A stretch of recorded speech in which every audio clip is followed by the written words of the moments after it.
Hey guys, tonight we curl up somewhere between candlelight and claw marks, between scripture and soft purring. You're not in your bed right now, not exactly. You're tucked into a straw-stuffed mattress on a wooden frame. The walls around you made of cold gray stone, and the faint scent of ink wax and warm fur lingers in the air. You're in a monastery, medieval Europe, let's say the 1230s. It's early morning, but time doesn't feel linear here. It drips like melted wax. You stretch beneath a woolen blanket, scratch your shoulder, and feel something soft nudge your ankle. You look down. It's a cat, specifically a tabby with one ear and a whisker count that defies symmetry. He blinks slowly at U-turns in a tight monk-like circle and resettles on your feet like he pays rent, which, honestly, he kind of does. The mice in this place are bold and numerous, and this furry freeloading friar is the only thing standing between you and a half-eaten salter. You probably won't survive this, by the way, if you think monasteries were all about quiet prayer and polished halos. They were also full of snoring, scratching, and the occasional theological food fight. So before you get comfortable, take a moment to like the video and subscribe, but only if you genuinely enjoy what I do here. And if you're listening from somewhere interesting, drop your location and local time in the comments. I love seeing how far these stories travel. Now dim the lights, maybe turn on a fan for that soft background hum, and let's ease into tonight's journey together. You rise slowly, feet chilled by the flagstones, and pull your robe tighter. Outside your cell, the monastery hums in low tones, chanting from the chapel, the squeak of a wheelbarrow in the cloister garden, the splash of a bucket being drawn from the well. But you're distracted, because that cat, he's still following you, and so are his 5 equally suspicious siblings. Cats in monasteries aren't pets, not exactly. They're unofficial staff. They guard parchment from rodent raids, warm up laps during long scripture readings, and occasionally interrupt mass by knocking over chalices with holy disdain. They've been around forever, waltzing through illuminated manuscripts like tiny panthers of the margin. One monk even doodled a cat paw print next to a smear of ink in a 9th century manuscript. He didn't clean it up, he just labeled it. But today something is off. There's a tension in the air that even the cats can feel. You wander through the scriptorium where Brother Julian, your favorite, leans over a new copy of the Rule of Saint Benedict. His writing is crisp, his ink steady. But today, he's frowning. He doesn't look up. "What's wrong?" you whisper. He says nothing, just slides over a folded parchment with a wax seal still broken. You read it once, then twice, then wish you hadn't. It's from the Pope, and it doesn't say "God bless your ink-stained fingers" or "keep up the fine work on those illuminated psalms."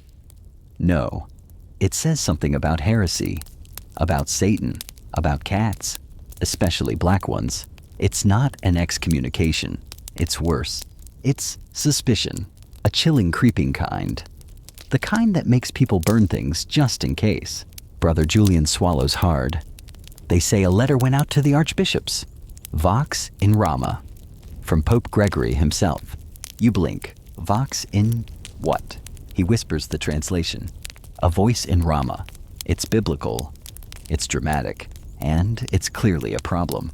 Because somewhere in that long, florid denunciation of devil worship and inverted rituals, there's a claim that cats, especially black ones, are part of satanic rites, familiars, demonic mascots, 4-legged threats to the sanctity of the church.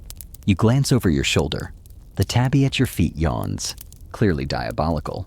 Historians still argue whether Pope Gregory IX truly intended for this decree to affect ordinary household or monastery cats, or whether the real target was a specific group of suspected heretics in Germany. But the fallout was wide-reaching. In some places, cats were culled en masse. In others, they vanished mysteriously. Monks whispered. Townspeople watched their alleys more closely. And the rodent population threw a tiny parade. You don't know what's coming next. But you do know one thing. Your furry friends, they're in danger. And the monastery, it's about to get very, very loud in a very different way. You walk a little faster now, robe brushing against your ankles, ears, perked for any hint of movement. Not because you're scared. Well, not just because of that, but because you suddenly notice how quiet the cats are being. Too quiet. Normally, they'd be weaving between sandals by the cloister sunbathing in the herb garden, or pretending not to beg near the kitchen door. Now vanished. Like they knew something before you did. Which, to be fair, they often do. You duck into the storeroom, an old stone nook that smells like dried rosemary, fermented apples, and the moldy corner of a parchment bin that never gets fully aired out. There you find Brother Odo, the monastery cook, cradling a wicker basket. Inside, two tiny kittens blinking in the low light like sleepy question marks. He sees your expression. "I'm hiding them," he says plainly, before someone else tries to throw them in the river. You blink. The river. He nods. The young ones have been whispering that the Pope's decree is about all cats, that keeping one near sacred texts is a kind of blasphemy. You exhale slow and shaky. That's not what it says. Doesn't matter, Odo mutters, stroking a kitten's ear. It's what it feels like it says. And that's the real problem, isn't it? Not the text, but the interpretation. And the fear it plants like a bad seed in just the right patch of suspicion. Because back in Rome, the ink is dry and the seal is set. But out here in the quiet arches of a monastery, where monks and nuns barely speak above a whisper, fear moves faster than theology. It doesn't need proof, just rumor. Just a black tail flicking too close to a candle. Just a howl heard after Compline. Just enough. Here's your mainstream historical fact. The papal bull, Vox in Rama, issued in 1233 by Pope Gregory IX, was aimed at rooting out a heretical cult, reportedly active in parts of Germany. The document described bizarre rituals involving a demonic cat, among other accusations. Whether Gregory meant for this to extend to everyday cats is still debated, but the document linked felines, especially black ones, with satanic imagery for centuries to come. You leave Brother Odo in the storeroom heart heavy. You check the garden, the scriptorium, even the kitchen roof where that orange tomcat used to nap. Nothing until you reach the chapel. It's not the meowing that draws you, it's the absence of it. You push open the carved wooden door, and a hush falls over you. Not sacred, but stunned. Half a dozen monks are already gathered, and in the center, Father Petronius stands with a broom in one hand and an old leather-bound bestiary in the other. He's reading aloud. The devil is said to take the form of a black cat when appearing to witches in the night. The words land like stones in a well. You clear your throat. Father, you say gently, that's from Isidore's old works. Most of those entries are allegory. He barely glances at you. Allegory is how evil hides. Which isn't even a little bit true, but now's not the time for logic. Instead, you look past him to the corner pew, where a slim shadow curls under the bench. It's the old cat, the one who lost an eye last winter and still struts like a bishop in procession. He's trembling. Someone must have tried to drag him out earlier. There's a scratch on the stone floor, a broken candle stub nearby, and here's your fringe tidbit. Some monasteries, especially those with large libraries, had official cat doors carved into side chapels or scriptorium walls. Not for kindness necessarily, but for pest control. Cats were part of the ecosystem. Silent monks, quiet paws, equal devotion. But now, Father Petronius closes the bestiary. Tomorrow, he says, we begin a fast. For the animals, you ask? No. For the purity of our walls. You feel your jaw tighten. Your fingers curl into your sleeves. Because you know what purity looks like when it's used like this. It doesn't cleanse. It burns. Historians still argue whether the wave of feline persecution that followed Vox in Rama was coordinated or simply a series of frightened, overzealous responses. But either way, Europe's cat population plummeted in some regions, and as rats flourished, so did disease. But we're not there yet. Right now it's just you, and a decision. You wait until evening prayers end, until the last candle is snuffed and the monks retreat to their cells. Then quietly, you slip back to the chapel. The old cat's still there, still hiding, still shaking. You crouch slowly, whisper nonsense syllables, extend a hand. He watches you, and after a long, aching pause, he steps forward, into your hand, into your heart, into the first moment of resistance. You carry the cat back to your cell like a relic cradled in your arms, light as a whisper, but heavy with implication. He doesn't purr, doesn't meow, just presses his good eye against your sleeve and sighs a sound so small it feels like a confession. Your candle has burned low. The flame wobbles as you slip inside, shutting the door with a careful nudge of your foot. You settle onto your mat, the cat curled beside you.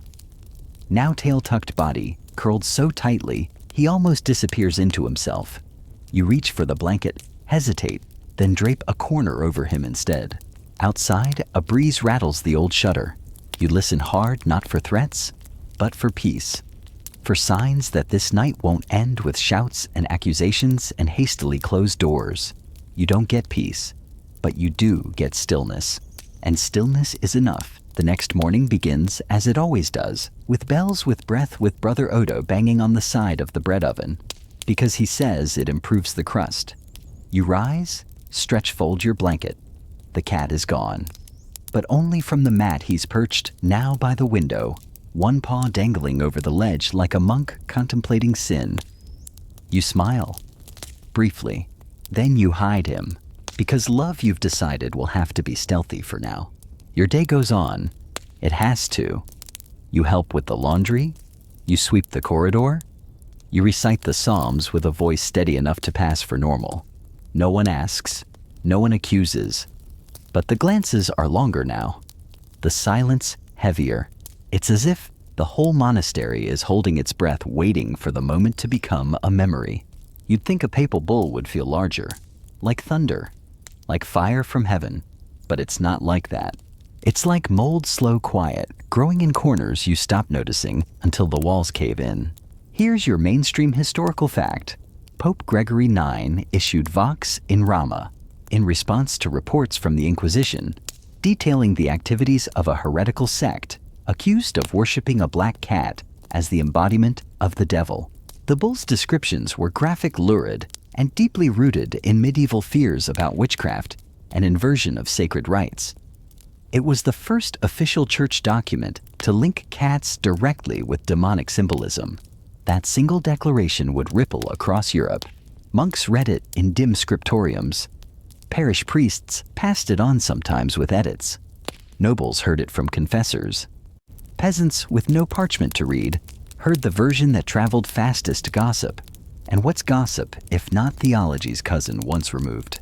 You pass the scriptorium on your way to the herb garden and catch sight of Sister Hildegard, aged, asthmatic, and sharp as vinegar, slipping something into her sleeve.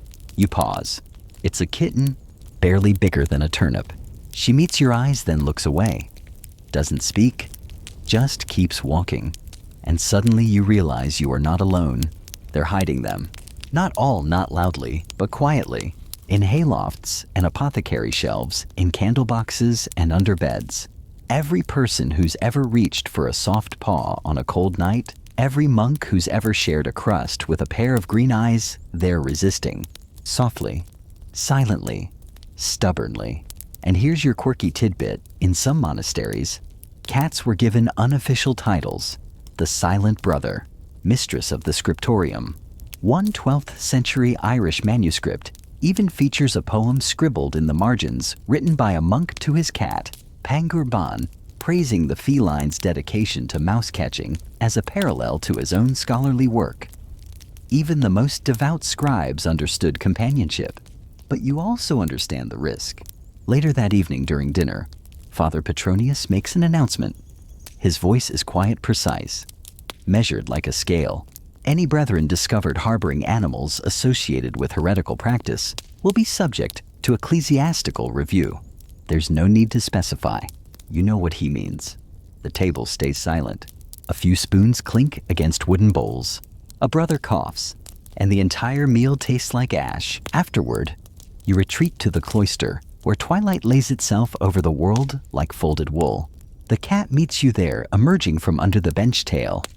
High eyes gleaming. You reach down. He bumps his head against your knuckles, then slinks past you, clearly expecting you to follow. You do. Through the cloister walk past the apothecary window, to the crumbling corner of the west wall, where ivy curls in secret shapes. And there beneath a shelf of crumbling stone you see them. 3 kittens, a tabby mother, and a bowl. Wooden. Familiar. Brother Odo's. You crouch beside them, heart-thudding. Because now it's not just one cat you're hiding, it's a revolution. A very small, very fluffy revolution. Historians still argue whether the backlash against cats was deliberate policy or uncoordinated hysteria. Some claim Pope Gregory's intention was to root out heresy, not harm cats. Others argue that once the association was made, cruelty became sanctified. What's certain is that in the decades to follow stories of witch trials, black cats and plague often walked hand in paw. But here in this cracked corner of stone and ivy, something else grows. Care, connection, a quiet defiance, and maybe just maybe a little redemption. The next few days pass in a peculiar kind of hush, like the monastery itself has grown ears and doesn't want you to know. Bells still ring, psalms still echo, bread still rises, but there's a sideways glance to everything. A second thought, curling in the corners of conversation. The cat, meanwhile, has decided your cell is his. He waits for you now, every night curled just beneath the low window ledge, pressed against the folds of your blanket like a question you haven't yet asked aloud. He sleeps lightly, twitches often, and occasionally snores, though he'd never admit it. You resist naming him. It feels too dangerous, too intimate, too much like saying, I intend to keep this. But the name comes anyway. It slips out one morning as you nudge him gently aside to fold your bedding. Milo, you say, softly, stupidly, and that's it. He's Milo now. You try not to speak it again. But names are sticky like honey. They cling to the tongue. They trail behind in your thoughts.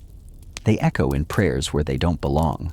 You ask forgiveness once during Vespers when the incense is thick and the night feels holy. But even as you whisper, mea culpa, you don't mean it.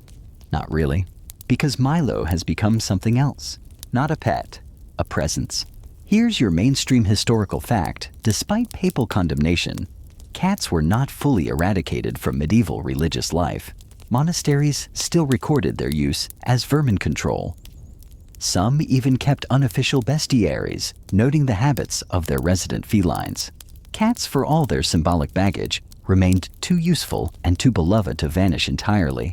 But they did get quieter, smaller, more cautious. Much like your own days now, you rise early, sweep the cloister, copy the psalms, help with the sick, teach a novice how to steep chamomile properly without scalding the petals. She forgets, every time. You keep your voice steady, your robes neat, your smile soft. But inside you're constantly counting. How many steps to the west garden where the kittens sleep? How many breaths between each bell? How many ways can you justify hiding something so small and warm from men so large and cold? You see Brother Odo less now. He avoids your eyes, spends more time at the ovens. His loaves are tougher lately, like he's kneading his conscience into the dough and baking it into silence. Sister Hildegard, on the other hand, has gone full feral. She's taken to smuggling sardines from the kitchen, leaves them wrapped in linen under the east stairs. You only know this because Milo returned one evening with breath so fishy it could qualify as a miracle. You don't say anything, just raise an eyebrow when you pass her in the corridor. She nods, once, like a general acknowledging a fellow conspirator. But not everyone is so quiet. Brother Lucian, the youngest, the most devout, the most easily shocked, has begun sniffing the air like something's off. You catch him near the garden wall once, staring at the ivy. Strange place to keep a prayer bowl, he mutters. You shrug, murmur something about aesthetics, about beauty in small places. He frowns. You add a few more pebbles to the ivy path later, just to confuse him. The kittens are thriving, which is both a joy and a problem, because they are no longer quiet. They wrestle, they mule, they climb the altar cloth when no one's looking. One of them, orange furious and badly named Buttercup, is especially fond of chewing anything that moves. You know this because he bit the hem of your robe during lauds. You didn't scream, but your soul did a little somersault. Still you manage. Because this is monastic life, isn't it? Discipline, devotion, creative concealment of felines. Now here's your quirky tidbit. Some Benedictine monasteries reportedly had unofficial rules about cats. One 13th century manual from a German abbey includes a marginal note: the cat may be kept if it does not meow during compline. Another suggests that if a cat disrupts a reading, the reader must pause and offer the distraction to God. Scholars argue whether these were serious addenda or the world's oldest passive-aggressive office memos. Either way, the cat stayed, just like Milo stays. One evening, while refilling the oil lamps, you catch a glimpse of your reflection in the polished brass. You look tired, but kind, like someone who's carried a secret gently, like someone who remembers what mercy feels like. Historians still argue whether Gregory IX's decree was born of superstition or politics, whether he truly feared heresy or simply needed a symbol to rally the faithful against. But you think about this: how fear travels faster than fact, how silence can sanctify cruelty, how something as small as a cat can unmake an empire's logic. And then you think about Milo, about Buttercup wrestling a bootlace, about Sister Hildegard tucking fish bones into her sleeve like relics, and you realize the world may decree, but people choose. They choose softness, warmth, the defiant whisper of a purr in a world full of shouting. You finish your lamp rounds. You return to your cell. Milo is waiting. You sit beside him, and for the first time in days, you let yourself exhale fully. Because sometimes peace isn't quiet. Sometimes it's a small weight against your thigh, a flicking tail, a breath shared in darkness. Sometimes it's knowing you're not the only one still choosing kindness, even when it's forbidden. Tonight the wind sounds different. It whistles low across the stone arches, rattles a shutter that should have been fastened tighter, and hums in the cracks of the dormitory roof like a monk with bad pitch. You lie still, eyes open, the blanket pulled up to your chin, and listen to the monastery breathe around you. Milo's curled behind your knees. You don't move. He's warm, real, purring, and you know this stillness can't last forever, because today a messenger came. You saw him in the courtyard, dismounting in a flurry of dust and borrowed authority. His boots were polished, but his eyes were tired. Not a man you'd trust with a relic, but perhaps a parchment, a letter, an edict. He handed something to the abbot, folded, sealed stiff with the wax of Rome, and that's never good news. You didn't see the contents, but the abbot's shoulders stiffened. His knuckles went white, and he disappeared into the chapter house without speaking. Later at supper, the air felt brittle. Voices were softer, spoons quieter. Someone coughed and no one blessed them. You've seen this before. A bad wind, a quiet crack just before something falls. Mainstream historical note: papal bulls in the 13th century were issued in increasing numbers, often to enforce orthodoxy, suppress heresy, or reorganize ecclesiastical power. Gregory IX's infamous bull, Vox in Rama, issued in 1233, linked black cats to devil worship and led to persecution not just of animals, but of people accused of heretical rites. And here's the thing, he meant it. This wasn't symbolic. It wasn't metaphor. It was policy, one that fed fear like kindling to a flame. The imagery in the bull described satanic rites in lurid detail. A black cat kissed on the rear, a toad the size of a dog. It read like medieval horror fiction, except it wasn't fiction. Not to them, not to Rome, and not increasingly to your monastery. Because by morning things change. Brother Lucian doesn't greet you. Sister Hildegard is missing from morning prayers. And the abbot stands before you, all hands folded, voice low. There are questions, he says. There are suspicions. There must be an accounting. He doesn't look at you, but he doesn't need to, because Brother Odo does. His eyes flicker downward, toward the hem of your robe, toward the little tuft of orange fur you didn't manage to shake off. You don't speak. You don't blink. You just stand, still, steady, like a candle that refuses to flicker. Because what do you say? No, I haven't taken in a cat or fed it or tucked it into my bed during thunderstorms or whispered, "You're safe now," into its fur. Or maybe yes, I've been breaking the rules every day for months and I'd do it again tomorrow. You say nothing, but Milo doesn't. Because Milo, that beautiful idiot, chooses this exact moment to dart between the pews, quick, sure-footed, and completely unrepentant. Straight into the light, straight into the line of sight. Gasps ripple, feet shuffle. The abbot closes his eyes.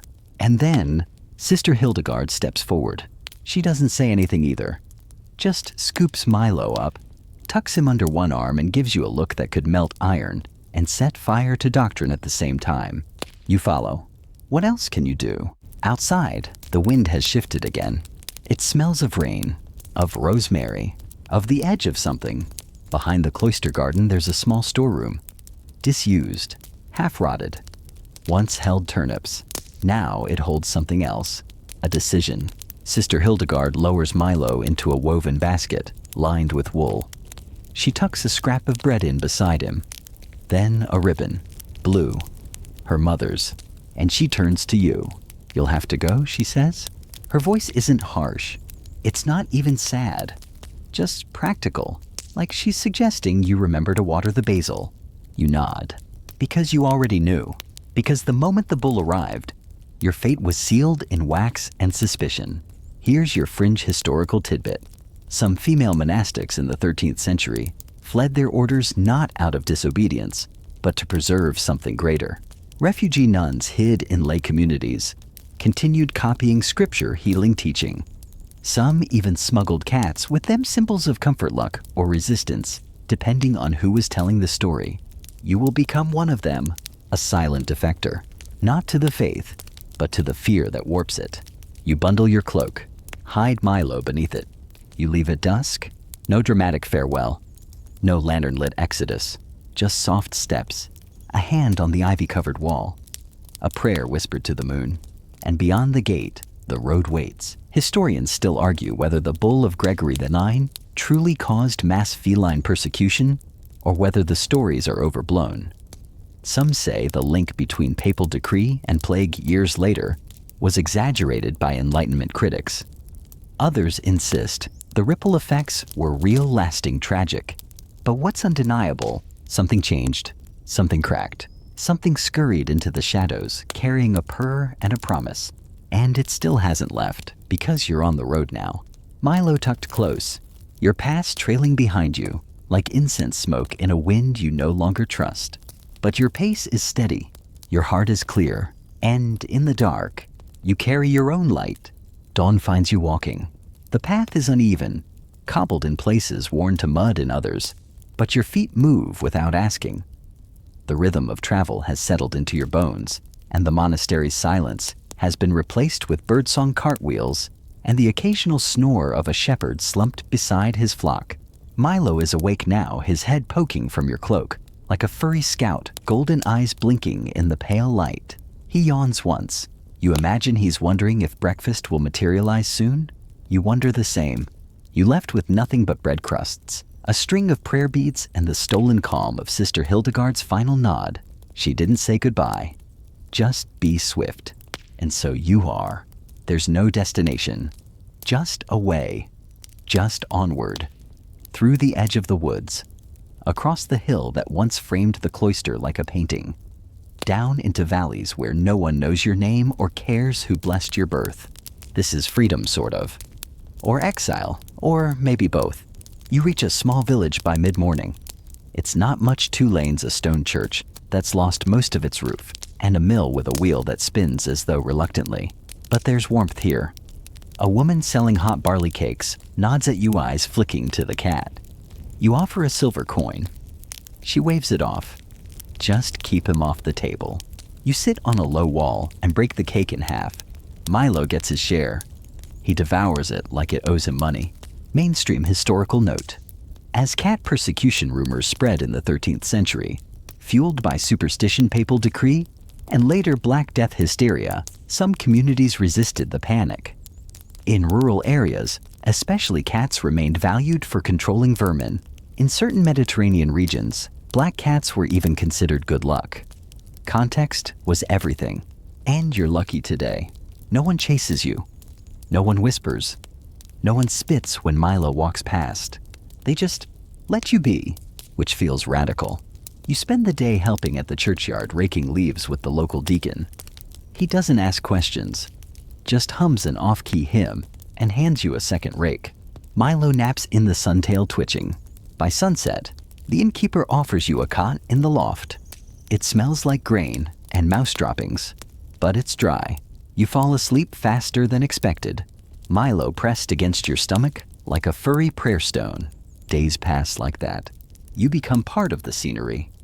A quiet face with calloused hands, and a cat who watches people like he's judging their past lives. You hear things, whispers of other monasteries cracking down. Of nuns sent home, monks reprimanded, cats vanished. Not everywhere. Not yet. But enough. You pretend not to listen. You listen anyway. Then one morning a rider passes through. Dusty. Loud. Proud of the papal emblem on his sleeve. He nails a parchment to the inn's door. The landlord reads it aloud. It's full of heresy and cleansing, and that phrase you've come to dread, animals of ill omen. You slip away before the last word. You know what happens next. The village might not turn, but someone will. One person. One fear. That's all it takes. You walk fast. By now you know the paths. You stay off the main roads, cut through orchards, skirt rivers, sleep in barns under trees beside shrines. Milo adapts. He's a monk now too. A vagabond monk who sleeps curled in baskets and hisses at geese. Here's your fringe tidbit. Some records from the late 1200s describe traveling nuns who called themselves Daughters of Silence. They moved from town to town carrying sacred texts and herbal remedies, often with animals in tow. Dogs, birds, and yes, cats. They weren't preaching. They were preserving, protecting, becoming memory's custodians in the face of official forgetting. You begin to meet others. A former scribe who still remembers the Psalms by heart.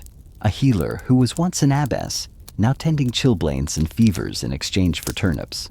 A cook who carries a vial of oil, blessed before the monastery fell silent. And with them stories of cats who saved grain from rot, who curled beside feverish children, who were remembered not as curses, but companions.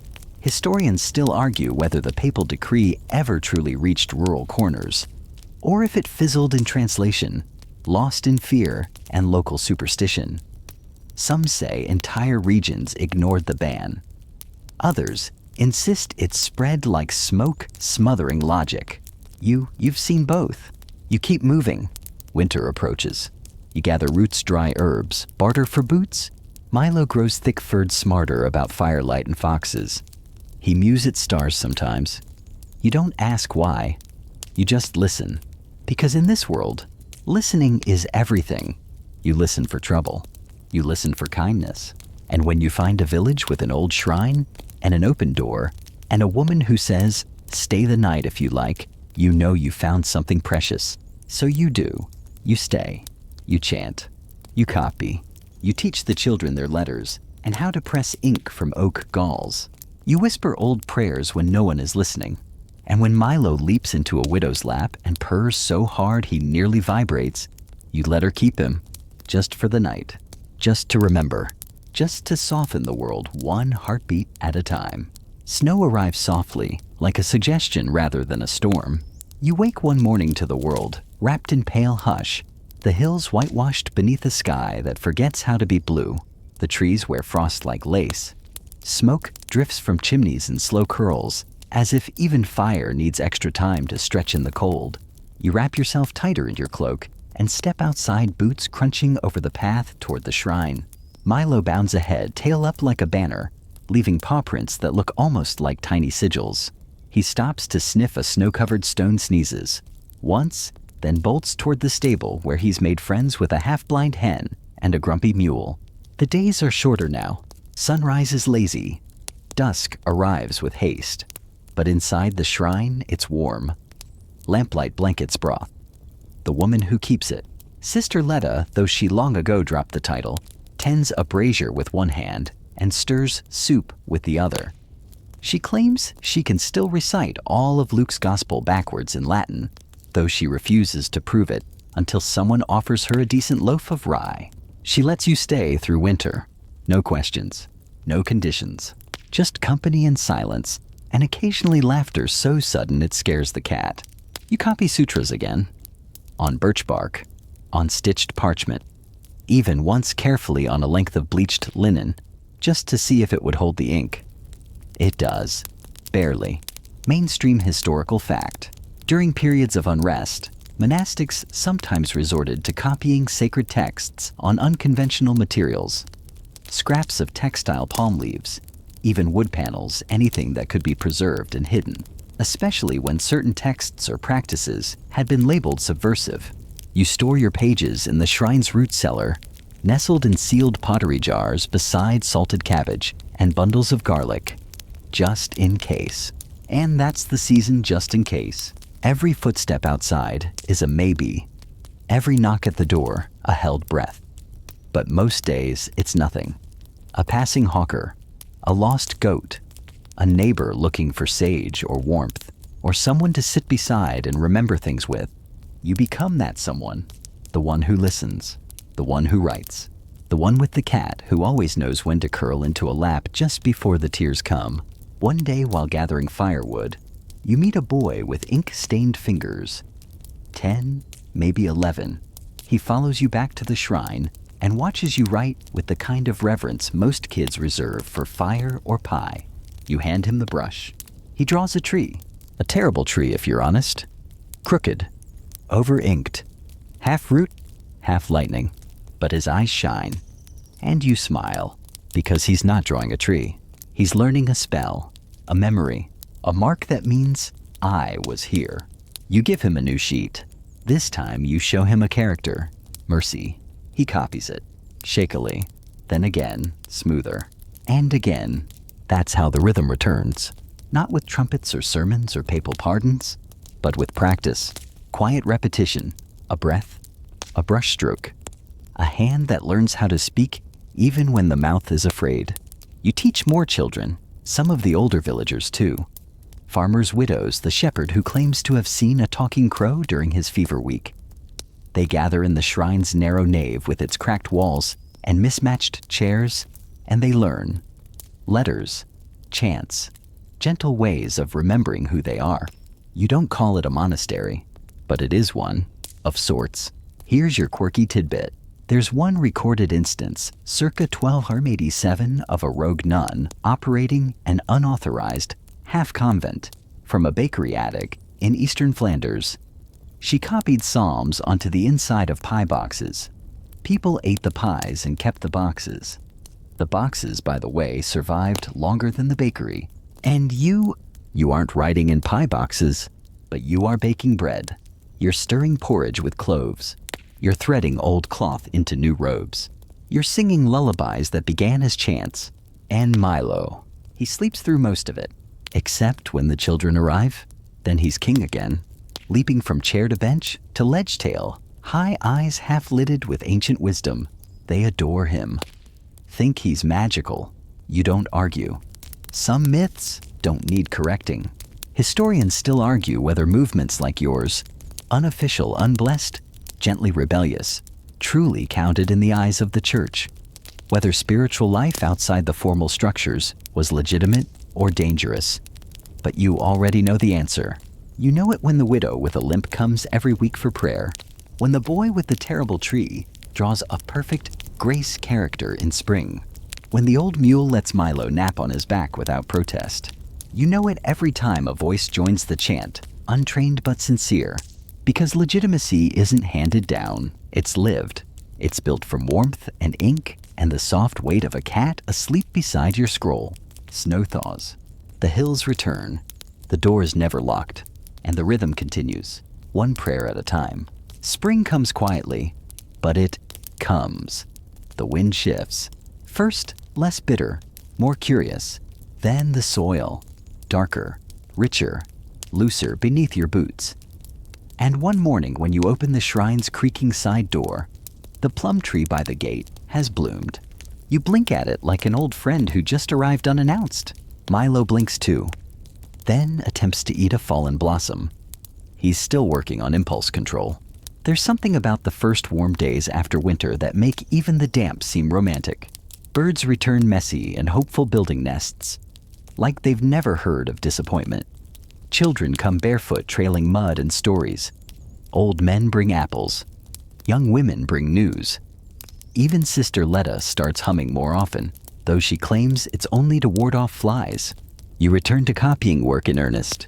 The scrolls are longer now, less rushed, more decorative. You've begun using colored inks again.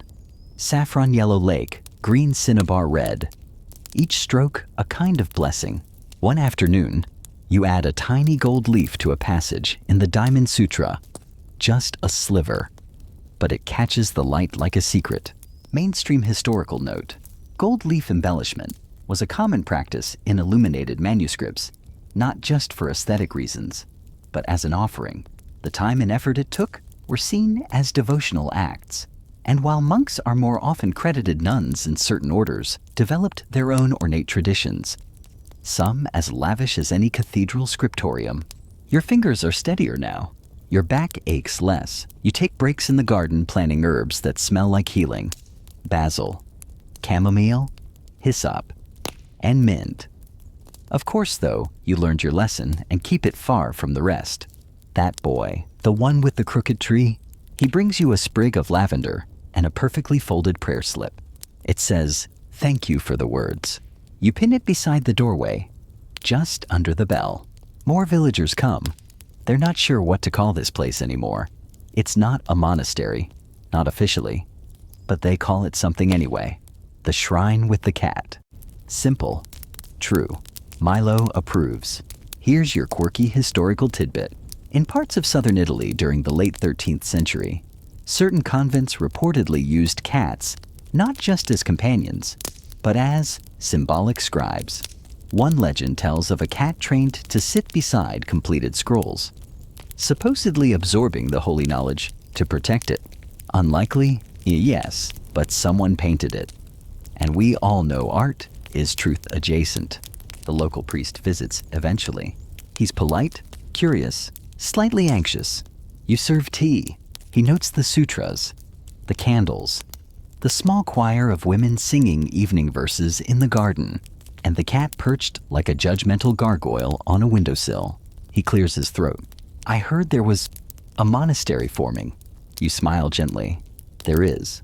He glances around. No walls, no cloister. You nod. No need. He hesitates, then says, "You're teaching children." You pour him more tea. Yes. He sips. That's good. And just like that, it's done. He never reports you. Or if he does, no one comes. Historians still argue whether these unofficial religious houses, especially female-led ones, were tolerated, ignored, or quietly supported by local clergy. Some evidence suggests a kind of strategic blindness. As long as no one stirred scandal or contradicted doctrine, quiet spiritual spaces were left to bloom. And yours is blooming. Not just with flowers or chants, but with memory, with presence. You write a poem your first in years. It's not brilliant, but it's yours. You teach it to the children as a chant. We are wind on water. We are ink on stone. We are the breath between bells. They giggle through the first lines, but hush themselves at the third. It's catchy. It spreads. One day, a merchant passing through repeats it back to you, unaware of its origin. You laugh, and that's the moment you realize you've become folklore. Not the flashy kind. No martyrdom, no miracles, but the soft word-of-mouth kind. The kind that seeps into kitchens and fields and dreams. The kind that sticks. You still sleep in the shrine, still light a lamp at dusk, still share tea with Sister Letta, who's working on a memoir she insists no one will read. You tell her you'll read it. She rolls her eyes. You help birth a lamb one morning. You deliver a baby in the stable one night. You teach an old man how to hold a brush again, even though his hand shakes. You sing lullabies in Latin and laughter in silence. You mend a scroll, you mend a heart, and always, always Milo watches, tail flicking, eyes half-lidded, as if he's known from the start what it would take to rebuild a rhythm, to carry the quiet forward, to live a sacred life without asking permission, because that's what you've done, without bells, without robes, without waiting for anyone to say yes. You've said yes, and the world has answered, softly, steadily, with petals and poems and purring. You rise earlier now, not from duty, but from rhythm, the way a tree might know when to blossom, or a bell knows when to echo. Morning isn't an alarm anymore. It's an invitation. The door creaks gently when you open it. Outside, the mist rests low, turning the hills to watercolor. Milo is already waiting. He stretches yawns like a tiny lion and hops down from the shrine's window ledge. His tail loops through your legs. The sun hasn't broken yet, but the birds have. Soft warbles, a two-note whistle, one bold caw from a magpie who sounds like he owns the place. You light a single stick of incense and set it in the little clay holder by the door. The scent curls around you, aloes wood and rose, a blend you invented, and now quietly call Awakening. No one else uses the name, but you do. The first person who arrives today is the girl with the missing front tooth. She has a bruise on her knee and a question about fox spirits. You tell her the story with extra flourish, adding a twist about a red scarf and a riddle in a rice cake. She gasps, and then she bows, not perfectly, but earnestly. This is the new monastery, and you are its abbess, even if you never said so aloud. Mainstream historical fact. By the late medieval period, informal religious communities, led by women often without papal approval, were surprisingly common across Europe. They sometimes aligned with the Beguines in the north, or simply called themselves houses of devotion. They often lived without vows, relying on shared labor and silent faith, and their quiet influence reshaped spiritual life more deeply than many bishops cared to admit. You teach less now. You host. You create space. And you witness. A farmer comes with dried figs and a complaint about his joints. You rub a salve into his knuckles brewed from violet root and goose fat. It smells terrible. He sighs in relief. An old widow brings a half-finished tapestry and says she can't remember the pattern. You show her how to read the weave-like script to follow what her hands once knew. She finishes the piece 2 weeks later, brings it to the shrine, lays it at your feet. You hang it behind the altar, a sunrise in stitchwork, pure fire and thread. You keep writing, more poems, more prayers, more teachings disguised as bedtime stories. You start leaving small slips of them in unusual places inside shoes, beneath soup bowls, hidden in the hems of donated robes. Little reminders that someone sees, that someone still believes in beauty unannounced. Here's a quirky tidbit. In 14th century Wales, one abbey reportedly had a tradition of invisible sermons. Lines of psalms or parables embroidered in reverse on altar cloths, meant only for angels to read. No one knows who started it, but many believe it was a nun with a mischievous streak and very small stitches. You think of her often. On the solstice, the entire village comes, not because you asked, but because they just do now. They bring candles and bread violets and violinists. The shrine glows with sound and presence. You wear your plainest robe and speak only once. May this place be what you need, even if you don't know you need it yet. And somehow that's enough. Children chase each other through the garden. Sisters sit in circles passing honey cakes and cold tea. Someone sings. Someone cries. Someone proposes. She says yes. The bell rings, not yours, but one brought by a pilgrim from the coast, long and low and golden. Historians still argue whether these community shrines born from broken monasteries held theological power, or if they were simply coping mechanisms in a fractured church, whether they defied Rome or danced around it. But you know that sacred isn't always official. Sometimes it's just shared. That night, Milo sleeps beside your pillow paw curled around his nose. The moon is sharp enough to slice the sky in two, and still you sleep like someone cradled in rhythm. You wake before the first bird. You kneel, not because you must, but because the air asks. You bow, not for show, but because your heart does. You breathe, and it feels like everything is listening. There's something different in the air this morning. Not wrong, not loud, just deeper, like the quiet is holding its breath. You step outside, and the world greets you with dew. The grass is slick, the air brushed with wood smoke and early blooms. Milo doesn't follow you this time. He stays curled nose in his tail, lost in whatever cats dream about, probably fish or papal decrees made of string. You walk toward the edge of the garden, past the prayer tree, past the bundle of thyme drying on the gate. And there it is, a visitor. Not a young girl or a lost widow, not a farmer or wandering bard. A monk, older than you, robes stiff with travel, his hands clasped in greeting but his eyes full of questions. He bows low, you bow lower. He introduces himself with a name that once mattered, a monastery long gone, a title no longer worn. He doesn't say why he's come, but you know. Sometimes even the strong need somewhere to land. You offer him tea, the good kind, the one with ginger and pear and a hint of mint the abbess would have banned in your old life. He sips. He sighs. No more words. Just tea. Mainstream historical note. Even after formal suppression or reforms, former monks and nuns often sought refuge in small communities or remote hermitages. In parts of Europe, especially post-Inquisition records, show wandering, religious cloistered souls, unmoored by politics, joining hidden convents or informal devotional houses. Their presence preserved oral teachings that would have otherwise been lost. You show him the garden. You point out the beehives donated by a laughing couple who brought honey as dowry. You introduce him to the little girl with the fox spirit questions. She asks if he knows the answer yet.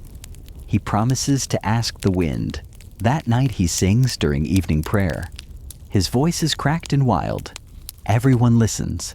Even the stars seem to pause. You realize something then. That what the church feared in you was never rebellion. It was rhythm.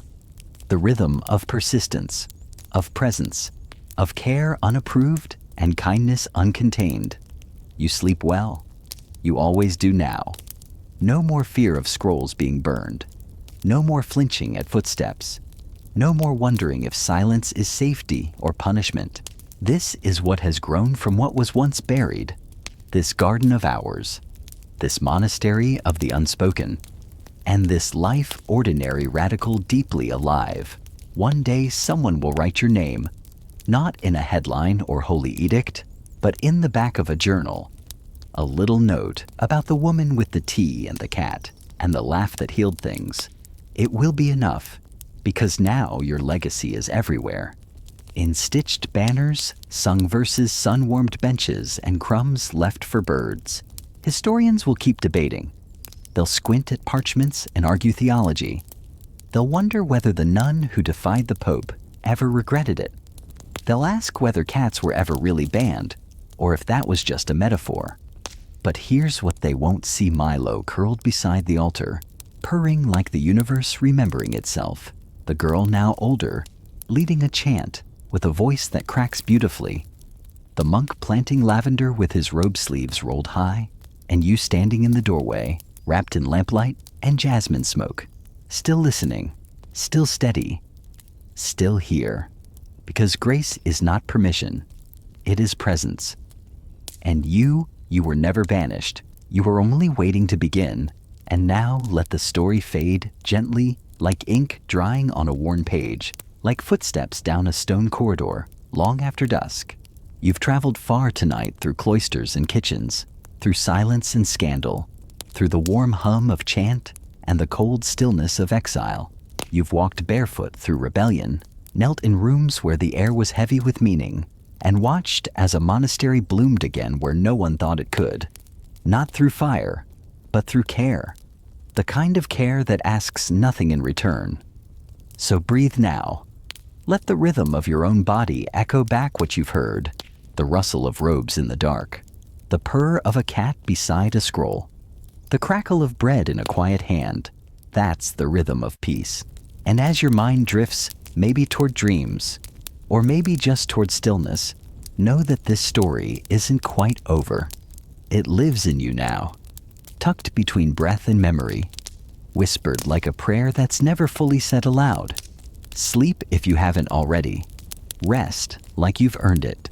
And know that somewhere beneath an ink-stained sky, the lantern still glows by the door. Not for light, for presence.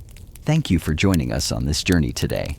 Maybe by now you've already drifted off to sleep, and if so, we hope this story brought you peace of mind and helped you rest a little easier. Deep sleep makes life better, and we're truly happy to be part of that. Until next time, sweet dreams.